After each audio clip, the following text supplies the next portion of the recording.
When you tell somebody that you are the head of failure and experimentation, what reaction do you get? Oh, what does that do? Like, what do you mean? When people assume failure, they think we just go out and intend to fail. Was there anything you were afraid of before you went to London? I think it's not afraid, but What were the things that you were doing that led you to be the head of that division? I actually need to ask Steve properly why he asked me, because I still don't know, but my two guesses to this day are...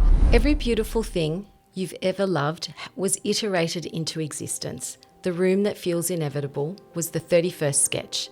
The building that looks effortless was the 10th site visit. The studio you admire, the career you find yourself quietly studying, all of it was built by people willing to be wrong, many times on the way to excellence. My guest today has formalised that truth at scale most of us will never work at. And she's done it from behind the scenes, which is, as anyone who has ever run a studio or a business, where almost all the real work lives.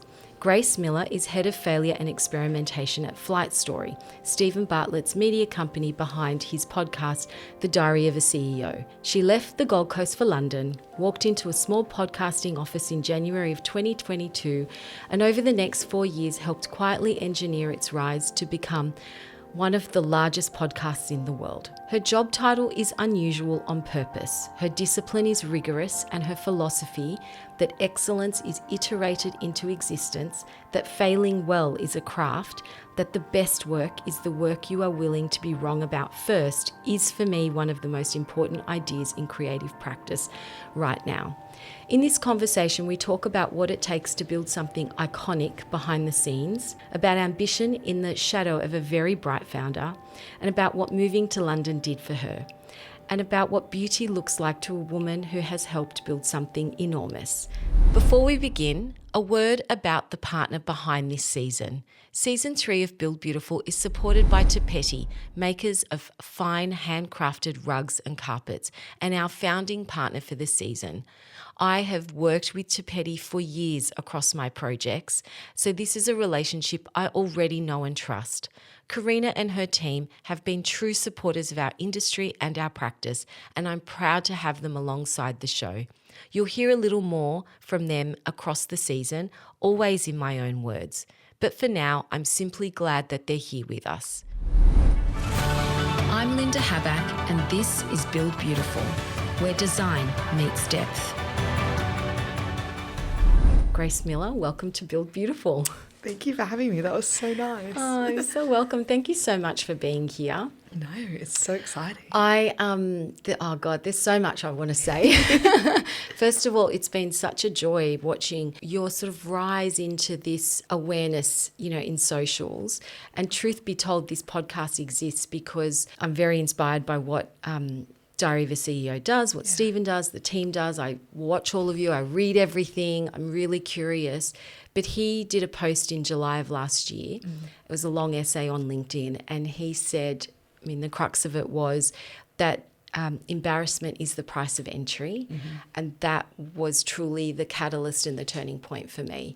And I'd wanted to do this for so long. It was this burning desire, but I was in my own way, too embarrassed. And so the fact that he wrote that, that day I posted I was going to launch a podcast. Oh, I love that. Yeah, and so you can take that back to him and tell him. And so, but it's been really wonderful, like I said, to see that it's not just his star is rising. Yeah. All of you are growing together, and all of you are stepping into your own space in this and sharing your learnings, and I think it's amazing.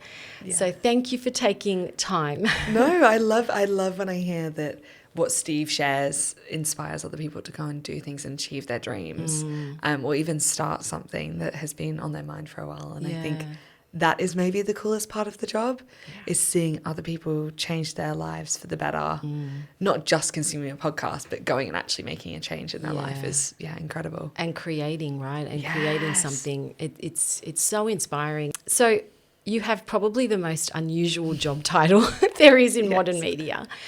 When you tell somebody that you are the head of failure and experimentation, what reaction do you get?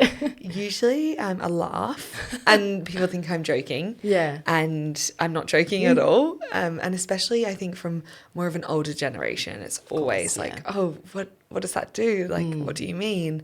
And I think when people assume failure, they think we just go out and intend to fail and all we want to do is fail, and it's not the point. What we want to do is test and learn, and then if failure happens along the way, that's okay, because we're trying new things. And that's what really matters, is that we are always trying and learning. I love that. And we'll go into sort of deep dive into some research around failing, but failing in a psychologically safe place, and so there's some research around that, but we'll get to that. Let's take you back to the Gold Coast. So were you born and bred in the Gold Coast? I want to get a picture about who you are, and obviously you're Australian, and you're back in Australia for a period of time, and I know you have been so busy, but take me back to where it all started. What was life in Queensland growing up? And I actually was born in England but moved here when I was 6. And so went to school and university and had my first jobs on the Gold Coast. And it was incredible. Like, I loved growing up there, the lifestyle. It's just so beautiful in Australia. And I learned a lot, I think. Like, I worked at a company called Queensland Airports in their marketing and social media team. And it was amazing to just absorb as much knowledge as I could from people. And I think that's what really helped me get the job in London, is because I had learnt so much and had the skills that other people applying didn't have. And what were those skills? It was mainly in paid media. So I'd learnt a lot about, and email as well, email and paid media in my job here. And no one applying had those skills, and they were like, perfect, you're filling a gap that we don't have. And it was really like, how many tools could I add to the toolkit to then allow me to have the different experience that makes you almost unique to the team and the role. I don't regret that at all, because it allowed me to get the job in London. So it was the best experience growing up. What cultures or personality traits did you have here that you took across with you, and did they serve you well? You know, obviously being ingrained in that sort of Australian culture, it's a very down to earth, very human, very, we're very connected.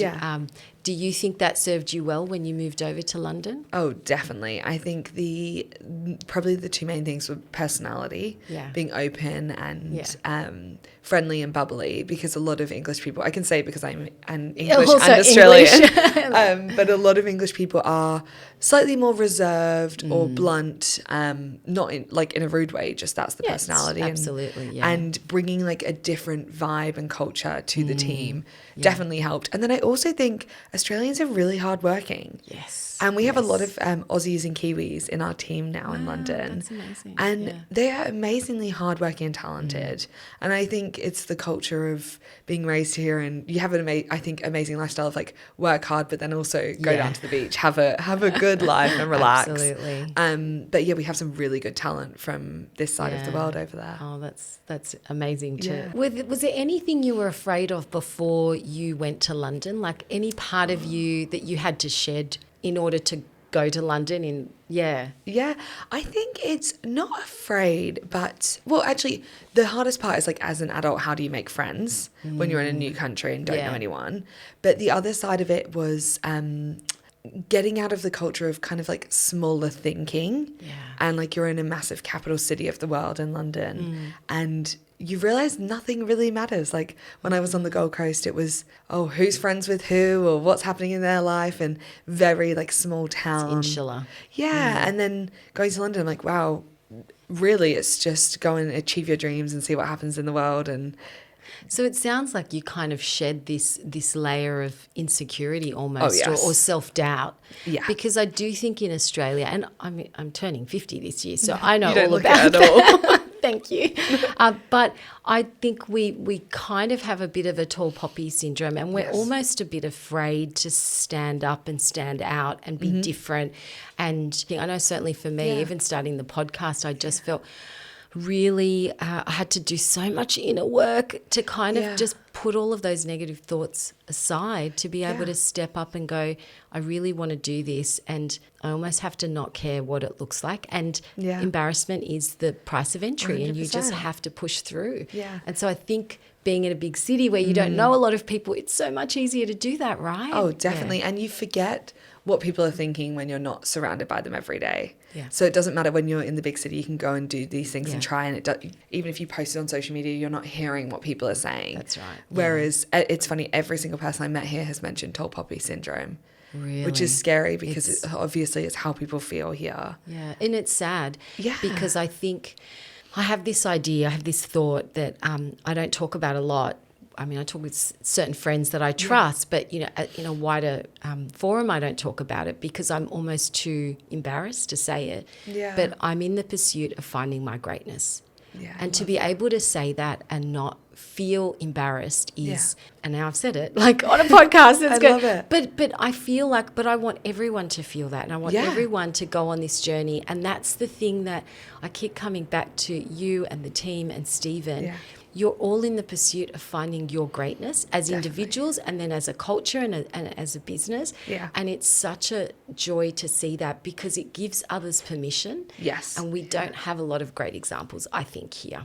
No, which is sad. Exactly. It really is sad. And I wish that culture changed of, like, I love that line of pursuit of finding your greatness because it's so true. Like we, some of the team, we were out in LA the other week and we were just driving past some really nice houses and it was like, wow, would love to live there one day. And I was like, but why can't we? Like, why is there a cap on what people think they can achieve? And I think it shows even more in Australia, which is really sad, if people think they can't go and get that or achieve those things. And it's like, but why? Like, why shouldn't you? It's hard not to care though, right? It's hard. And how do you push through that boundary? How do you push through? Because I want to relate it back actually to the audience that listens to this, designers and architects that listen and creative entrepreneurs. And they're all running amazing practices. But the biggest issue they have for many of them is putting themselves out there. And we're in a time of the creator economy, the attention economy. So what advice can you give them, having worked on one of the biggest podcasts in the world, but also not just the biggest podcast, but Stephen really is a huge personality. And so what are the learnings that you take for yourself, but that you could give others that you see? Yeah, I think content creation is the biggest unfair advantage right now. And it shows, like, people who are creating content, growing audiences, are getting better opportunities for their business. They are getting opportunities that they wouldn't have got previously, because they didn't post content, and also making way more money or way more success for themselves because they put themselves out there. And whether you're a business owner or wanting to be a content creator, I think social media and content in general is almost a free marketing tool where, even though I said I'm interested in paid marketing, organic is free. All you have to do is create the content. And I know it's really hard when you're like, oh, my friend down the road is going to judge me and see that, but maybe they'll judge for 6 months. And then when you've got followers or success, they'll go, oh, how did you do that? Can you teach me? Exactly. Which is so interesting that the script flips when you're successful, but people want to pull you down when you're starting is really sad. And I'm starting my social media journey and I'm sure people are like, oh, that's so narcissistic. She posts on there. And I'm like, I am the least narcissistic person ever. But I want to post because, number one, I love the creative outlet. And I think, especially in creative industries, they're obviously creative in their work, but how do you also express creativity in other areas of yourself? Absolutely. And content creation is a perfect example of that, let alone all the unfair advantages of being able to, like, promote your business or even getting opportunities for that. Like, my question to you is, what's the advice around doing it in a way that feels authentic and real and true to who you are? Because I see, I've watched your sort of journey, and when you posted on LinkedIn, you're coming to Australia. I mean, never in my wildest dreams did I think you would say, yes, I'll be on your podcast. I mean, it's amazing. So there's this you're so human, you're so down to earth, you're so real. And the person that I see in the socials is the person sitting here in front of me. What advice do you give people to kind of, you can still be you can still share who you are. And be real and do it in a way that you're not losing yourself along the way. So, I think it's because I started at the right time. Like I didn't start when I started working at DOAC. Yeah. I only started posting on Instagram the end of last year, start of this year. And that's 4 years into the role. Like I didn't post because I felt I had to. I posted because I actually wanted to at that time. And that's probably why it's more authentic. Whereas you can tell when someone's going, oh, I have to post on LinkedIn or whatever to get followers or to grow my business. And it's like, no, you should want to post. And if you don't want to post, that's okay. Like, and you're right, the authenticity shows. It really does. And I think a lot of people, especially content creation is very different right now to what it was. Like a lot of the YouTubers or creators that started out, a lot of them are introverts and you meet them in person, you're like, whoa, you're not the same person I see online. Yeah, right. Which is interesting because that was kind of a different world back then where all of the introverts started YouTube channels, looked like extroverts on the channel, and then you meet them in person and they're completely different. Whereas now, a lot of the creators are the same and it's more, I would say, people who had normal jobs now going into content creation, not people who were almost like the computer nerds before. Which is nice. So I think the authenticity is just starting at the right time. Yeah. When you feel ready. Actually want to, and then it feels genuine. And the amount of like creative buzzing ideas I have now in my mind. That's amazing. From just being so passionate and wanting to share all the different things I'm working on or having chats about, is where the authenticity comes through. That's the point of the conversation is we've got to get out of our own heads, get out of our own way, and we've got to try, and it's okay. But if we all as a culture, as a group of people kind of go, we're just going to support each other to be out there and be the best version of ourselves, we're all benefiting from that. Oh, exactly. And like also the learnings and knowledge can apply across every industry. Like I was in the aviation industry before this and now I'm in media and podcasting. Like there's not... You would think there's hardly any alignments, but there's so much that transfers between different industries. And like when I do talks or podcasts, the talks can be like for a healthcare company to creatives to solopreneurs. And so it's really every area that can learn from things like that, which is important. Totally. All transferable skills. Okay, I want you to take me back to the first day of DOAC. You've walked into FlightStory. Was it FlightStory then or did it become because it was Diary of a CEO and then became FlightStory. So what was day one like? And could you have known then on day one what the juggernaut that you were actually on and that what it would be like 4 years later?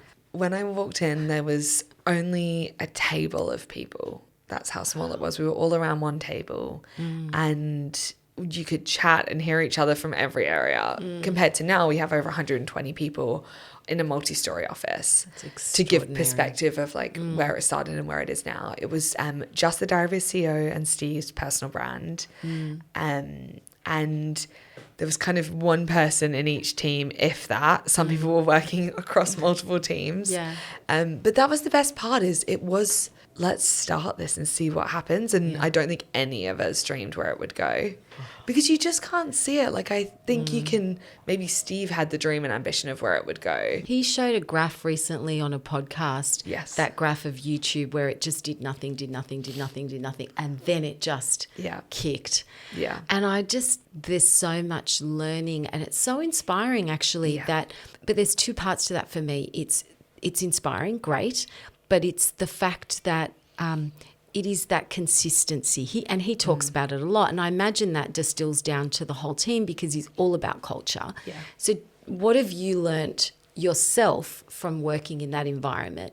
And has that become part of your DNA or did you already have those that temperament already? One of the biggest things is high agency people. So how do we move fast and try things? And I think that's why that no success, or actually not no success, no growth it was just, for so long. Small growth. Like it's just plodding along and then just exploded. And most people would have quit when maybe after 2 years of not that much growth. Whereas that's where the real growth happens is when you're consistent for so long that it then catapults. And it is really that we were just willing to try things and try them now. We didn't sit and wait for a year or even months thinking about an idea. It was like, okay, we have an idea to do this sort of podcast or change the set to this. Let's do it right now. Just test. Yeah. Just do it. And see if it works, yeah. because if we're going to test it now, at least we can learn faster Yeah. instead of thinking about it for a month, then going, okay, how do we do that? Then another month passes and then we're testing it and then we're learning in month 3.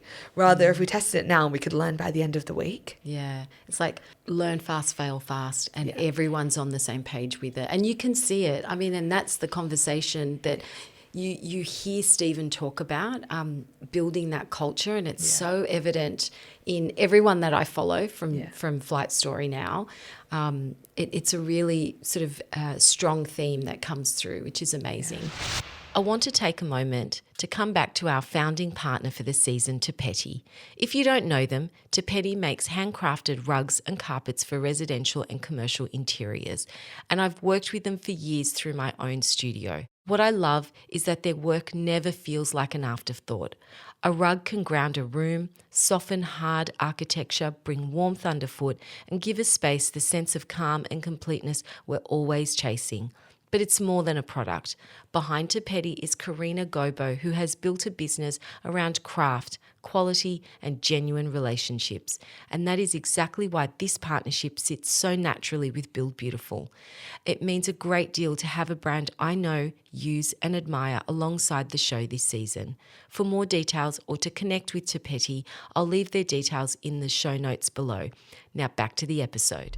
I want to deep dive into failure. Yes. I want to share some research, which you probably already know about, but I was sort of kind of trying to understand some science or some research around failure. And there was a study that was done from Harvard Business Review. So Amy Edmondson. Yes, I love her. Yeah. I've read her book so many times and I recommend it. So for the purpose of the audience listening, her research, and this is just a Cliff Notes version, but she found that 70 to 90% of organisational failures are treated as blameworthy, even though only 2 to 5% actually result from negligence or misconduct. Her whole body of work sort of switches and reframes it. So the goal isn't to avoid the failure, but it's to fail well. But you can only do that in a psychologically safe environment. Mm-hmm. So talk to me about that, because when I read that bit of research, and I read a few different things, but I saw that and I'm like, that's FlightStory. That's DOAC.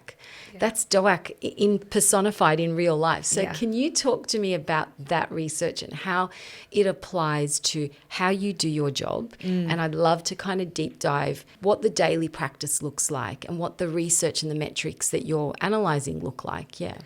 Amy's book is actually the first book I read on failure. Really? I would love to meet her one day. She's so incredible. I'm like looking up courses that she does to try and somehow meet her and learn from her, because her book on failure is about like how the best teams use failure to succeed. And all of it is so true, and that's what I learned and was able to like help implement in the role, even though a lot of it already stood within the company before. But when I moved to like start the experimentation and failure team, I was like, okay, I need to learn as much as I can about how do you fail well. And also that psychological safety piece of how do you encourage failure so people in a company don't go, oh, I'm going to lose my job if I admit I failed or something went wrong. And when we have new starters, I have like a new starter deck I present, and it's all about that. Like there's a whole slide on, well, multiple slides on psychological safety, and it's saying like you won't lose your job if you fail. It's actually encouraged to go and try new things. And I love her work because she also defines like the different types of failure. And there's like basic, complex, and intelligent failures.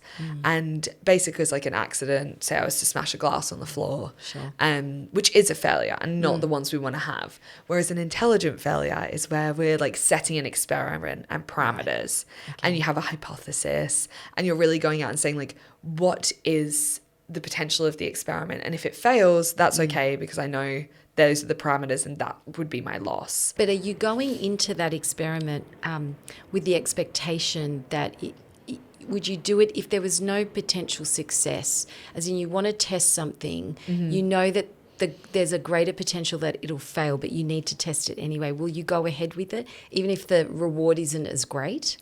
I think it depends. Like our all of our experiments now align to like company KPIs. Right. So at the start, when we started experimenting, it was like, okay, let's try everything and see what works. Sure. Kind so of there like was that. no framework around it. You were just testing. And that was like a failure in itself, because we then went back and had so many experiments, so much knowledge, but how did it all combine? You distill it, yeah. And for like a KPI now, it's so, okay, say we want to grow YouTube subscribers. Right. How does every experiment align to that goal?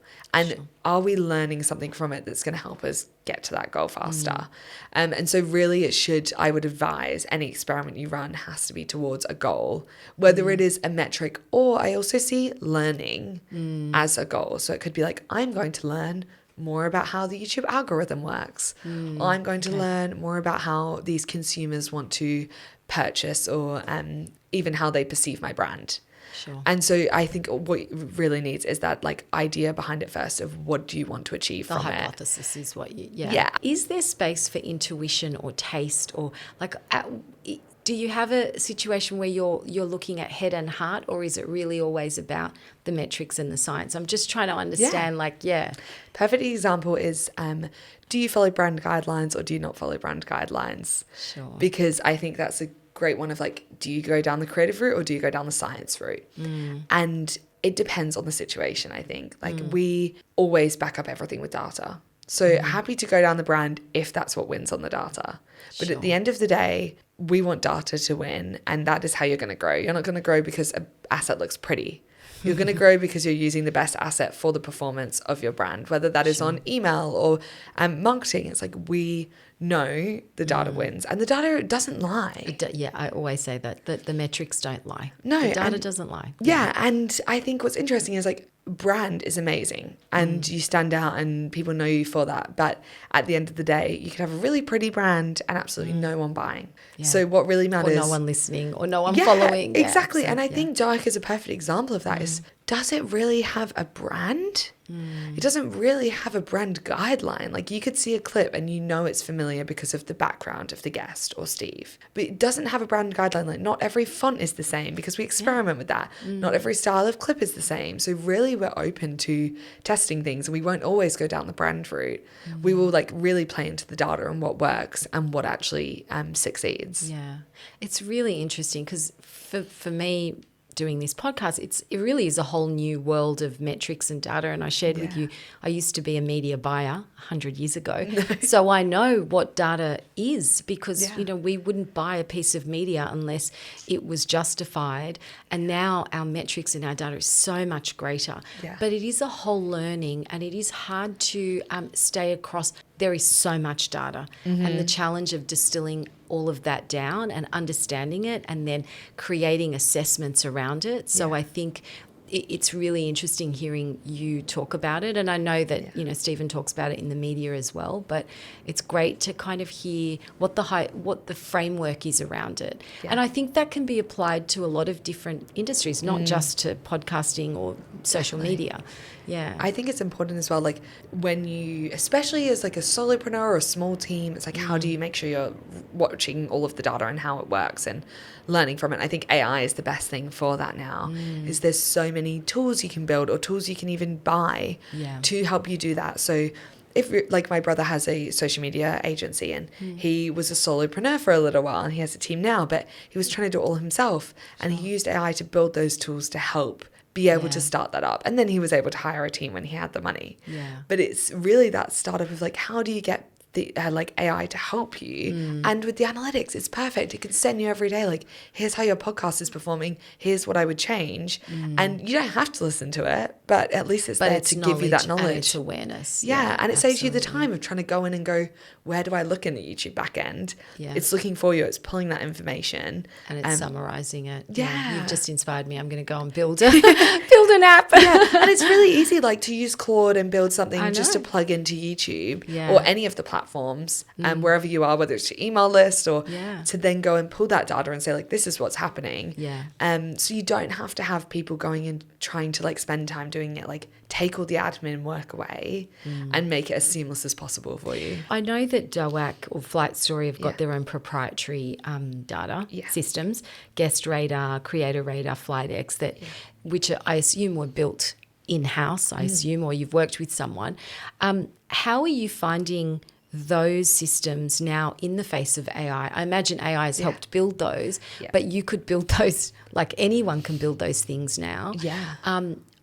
How much are you using AI as an organization and as an individual? Yeah, a lot. Like we had an AI competition last year. Really? That was really fun because we were just challenged to go and see what can you build with AI. And I'd never really touched it. I'd gone on ChatGPT, but that was about it. And I challenged myself. I was like, okay, let's try build an app and see what happens. And it was an app to post on TikTok. And it worked. And it was a challenge. I was getting so frustrated of error, like maybe like 10,000 times. But then when it worked, I was like, wow, that was so challenging but amazing because you're gaining knowledge. Absolutely. And I think that's what we're doing now again. So we have another AI competition and it's how can we build more and almost take the admin work out of our jobs so that I can then spend my time doing all other amazing things. Yeah. I'm absolutely obsessed with Claude co-work. I tried Claude Code and I failed, but I'm going to try again. But it's amazing because even with, there's so much prep that goes into, I think people don't understand how much work a podcast takes. And I now understand the statistic of like most podcasts don't get past their third episode because it's a lot of work and it's expensive to produce. But every time I have an administrative problem, I now will go to Claude Co-work and try and work out a solution where I can minimize the time so I can focus on the things that actually really add value. I love that. So I'm obsessed. But also, why not? Like, why shouldn't people be able to do that? And that's right. Especially when you're starting out a podcast, like being able to have that support where you can't get that area of support is, amazing. Amazing. I'm interested too in FlightStory because obviously it all started with DOAC and now the stable of podcasts are growing and, you know, they're sponsoring or supporting different creators and different podcasters. They recently invested in Hot Smart Rich and Maggie is like amazing. She's such a boss. But what other, not getting into specifics, but what is Flightcast looking, when they're backing a podcast, what separates a show worth investing from a show that's just popular? Like what is that magic sawdust that they're looking at? Yeah, there's a lot of talking about data. There's a lot that it goes into. So before a show's even signed or even like consider speaking with, they collate all their data from it and put it into a tool. And it goes through and like ranks different areas. So whether there's a market for that audience, whether is the market oversaturated already, or is there a big area and gap missing in that? Or how big is the audience around the world? Is it all based in one place or is it based worldwide? And that's just like 2 out of so many different criteria that it goes through. And I think the coolest part is like there's so many shows you can invest in, so how do you choose? And it's also understanding like the slate that you have and do they align and or do they overlap? And I think like an example is like Unwell Network with Alex Cooper. From an outsider's perspective, all of the podcasts she signed were, I would say, female Gen Z, which would seem contradictory because how many podcasts as a female Gen Z can you consume? And say she had 10 signed. Like, are they all competing against each other? Whereas with FlightStory, all of them have very unique and different audiences. Like Davina McCall's audience with Begin Again is, I love it. She's so amazing. But it's a very different audience to who consumes polls or versus Kristen's that's more like sports. And so I think it's really interesting of like how we've tailored that. And that's why Build Beautiful exists. Because for architects, designers, creative entrepreneurs, we see the work. It's all beautiful. We see it in the magazines. We see it online. We know the work is good, but we don't always get an opportunity to actually meet the person creating, the person thinking. And that's ultimately the point of the podcast is, you know, to connect with these people, to get to know them, to pull back the layers, to understand how they think. And that's the connection that, you know, inspires me. It's actually getting to know the person behind the work. And ultimately, it's these brilliant minds that are just so exceptional. And it's not just about the success of the work or the success of that project. It's all of the little failures, the challenges, the pivots, the difficulties. Some of the people I talk to have been in business for 20, 30 years and they've all had hard times. And we learn more through the hard time, the challenging time, than we do through the success. I love that though as well, because it's not even just in the architecture and creative industry. It's like every industry you want to see Absolutely. the people behind it. Like I love, for example, Road, seeing the team behind Road, not just Hailey Bieber. I want to know, Yes. how do they work? Where did they come from? What was Absolutely. their knowledge and skills to get there? And like, Yeah. then what do they do in their jobs? And I love, there's a girl called Angelina from YouTube in LA, and she posts like what it's like to work at YouTube. And I think it's so interesting because you see behind the scenes of what Yes. is the industry and work like for someone. Absolutely. That's right. And it's in every industry. Like it doesn't just. And I think we need to be more real about it. I think we need to not be afraid to actually show all of it, the warts and all, not just the good bits. And that's why, bringing it back to Stephen, he does that a lot with behind the diary. I mean, you just get to see like the days where he is working till 3 a.m. and he's exhausted, and he talks about the cost of success, because there's a trade-off. There's a trade-off in everything we do. Yeah. What were the things that you were doing that led you to be the head of that division? Clearly there was a spark in you. Clearly there was something you were doing that kind of highlighted you as being the person to lead this. So I want to get into, what was it specifically about you that was it sort of a collaborative discussion, or was it Stephen tapping you on the shoulder and saying, you're doing an amazing job, I want you to lead this? It was the tapping on the shoulder. I was like, hey, come over here. Can we have a chat? And I actually need to ask Steve properly why he asked me, because I still don't know. But my two guesses to this day are, the first one was when I used to do our paid media. Every week I would say, like, this is who we're targeting. This is what happened. Here's what we're changing for next week. And like was naturally sharing, almost experimenting without realizing it was experimenting. So I was already doing it before I even changed roles. Then the second side, I think, was the Australian almost personality of not really caring what people think. So if it failed, I wasn't going to go and be that person who cries in the corner that it didn't work. It was like, okay, it didn't fail, let's do the next thing. And that mentality of just like going and doing something else and moving on rather than dwelling in that moment. And I think they're probably the two reasons why he was like, actually, do you want to do this? And I think that's probably why it worked so well, is everyone kind of knew I was there to help grow. I wasn't there to help tell them what to do in their jobs or anything. And that's probably why it's been a success so far. Yeah, amazing. So you work closely with one of the most visible personalities. So you're in this orbit. What have you learned about ambition, spending time in Stephen's orbit, and not just Stephen, but others as well? Yeah. I guess I'm trying to understand, what do you agree with and what do you reject? I think the people who are successful are the most hardworking people in the world. And it's not in the sense of I'm physical hard work. It's like mental hard work of always on the go. Like they never switch off. Steve never switches off. He's always on, which is amazing because you love it. And for the right people, it's the right thing to do. Other people want work-life balance, which is fine. But I think with work-life balance, a very controversial opinion, but with work-life balance, I don't think you can also achieve the success like that. I think it's one or the other, and you truly like actually have to make sacrifices. Because with all the successful people I've seen, not just Steve, they definitely have made sacrifices to get to where they are. And I thought Steve was the most hardworking person in the world. And then he met Mr. Beast, and he was like, I've never heard Steve say this before, but he was like, he was a different level of hard work to Steve. And I was like, oh my God. Because I know what Steve's like. So and you can't imagine if he thought Jimmy was on a different level, like that is just, I cannot even fathom what he's like, which is amazing because he is now one of the biggest YouTubers in the world. So he deserves that success for the hard work. But I think sometimes society can be like, don't burn out, don't work hard. And it's like, well, that's fine. But it's an individual choice. And like you aren't going to achieve that success of being the top of an industry if you don't work hard. And it's a sad truth. And I know people will get angry at that, but really, like, if you want to be at the top of an industry, you have to work really hard. There's just no way around it. No. So my question to you is, did you have an example of that personality type here in Australia? I did it my dad, which is it, but in worldwide in Australia, not as much. No, but in your environment, in your world, as a family member or a relative or someone in the workplace, like, was there someone that was an example of ambition, success?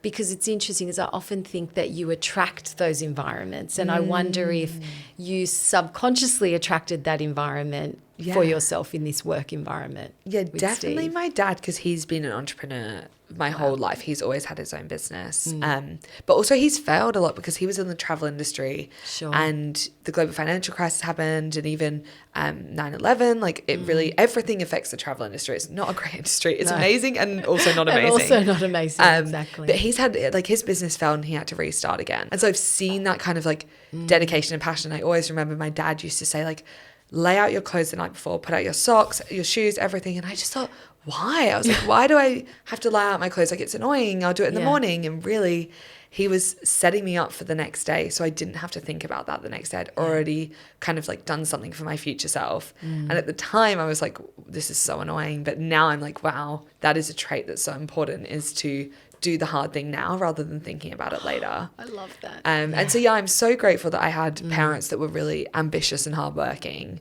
and had really high standards. Is a good and a bad thing, because I definitely have those high standards. But yeah, I think was amazing to then be able to have that and then expected it from another role. But I think in terms of like manifesting the job, I think that actually came from like being inspired by Steve and his social media company. Yeah. And my old colleagues at the airport, they always still talk about it now. They're like, you used to send us the podcast episodes.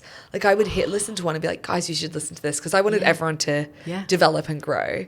And it's funny because they go like, that's insane, because I never would have dreamed, like, I wasn't moving to England. If you could give yourself any advice back to when you started, what would it be, given everything you've learned over the last 4 years? I think to make the most of every moment more, because when you're in it, you're like, let's do this, let's achieve. And now I'm like, wow, I wish I could go back to that first year and just soak it in even more and be like, wow, we used to sit there and listen to every episode, and we had to sit behind the scenes dead silent because we couldn't make noise while the episode was on. Or even like when we would be at round tables, like we would sit around the table after the episode and all chat about what happened and discuss how we could grow it. And like those really early days, whether that's more rare now to even be in a recording. Yeah, of course. And so I think that's so special, is the early days of something, even though it's hard, that's where like the actual magic is. And I think not knowing what the future holds is even better. Like, we didn't know it would have 15 million subscribers within 4 years. Like, you just can't predict it. And I think that's the nicest part, is the naivety of not knowing what's going to happen. Yeah, absolutely. And then being able to just be like, actually, let's see what happens and achieve it. It's so inspiring. I want to cry. But it's exciting because I can't wait to see your podcast in a few years and what happens. I hope so. It is really interesting because when I told a couple of people within sort of podcasting world, a producer, and I had a call with a podcasting expert. She actually runs Nova Podcasting. And both of them said, you know, it's slow. It's slow. It's going to take you 2 years. It's 2 years minimum, and we're only 9 months in. And I'm like, systems go, we can do it. But you then realize that it is the small details. It is showing up every day. It's doing the work every day. It's getting the best production team you can. It's getting the best equipment that you can, and doing it all and self-funding it, and just having faith and trust that it's all, even when you just have no idea. I do not know where the road is going. It is not clear at all. But I just have to trust that, you know, one foot in front of the other. And it's good you have the long-term mindset, though, because I think a lot of people come into podcasting going, I'm going to start a podcast and expect to get even 100 views on the first episode. And maybe the first episode will, but maybe the second or third won't. And then they're like, oh my God, I only got 10 views. Which, let's be honest, 10 people in a room is a lot of people. Yeah, so that's right. To anyone listening, I'm like always amazed that anyone is listening. And that's why I'm really cognizant of someone's time. If they're going to give us 45 minutes to an hour, then I really want them to be inspired or educated or learn something or feel something, because that's precious time you can't get back. So then I really now think about, maybe first season I didn't know what I didn't know, but now that I know, it's like, right, we have to make this. I have to do the research to get the best out of the guest, to highlight the guest, because it's their story. But how do I do that? How do I make that a better experience for everybody? Not just the person in the room, but the person listening or watching. And definitely. The growth, even if it's small growth at the start, like seeing people or the like engagement and responses like that, I think is even more powerful. Because podcast is community building. Podcast is not mass reach It is, you're building a core community that are willing to dedicate an hour of their time, which is massive. Like Massive. And the content, everyone's talking about content minutes, but content minutes are so important. So the more time someone spends with you, the more dedicated they'll be, and they'll become a part of your community rather than just a follower. And that's so important with podcasting or YouTube is I'm willing to give you an hour of my time. It's way more than me giving you 30 seconds on Instagram.